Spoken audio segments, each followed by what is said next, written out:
Hello, in front of me I've got JBL Under Armour Streak. In this video I'll show you gestures controls. Firstly, take your earbuds out of the charging case. Now take a look at the left earbud. Tap and hold for 2 seconds to go to previous song. On the right earbud, tap once to play pause and tap and hold for 2 seconds to go to next song. On the left earbud, tap once to answer and end the calls, tap twice to decline the call, and tap and hold for 2 seconds to mute microphone during calls. You can use the same gestures for the right earbud.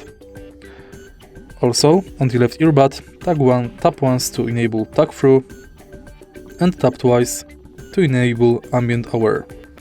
On the right earbud, tap twice to enable voice assistant. And that's basically it. If you find this video helpful, please leave like, comment and subscribe.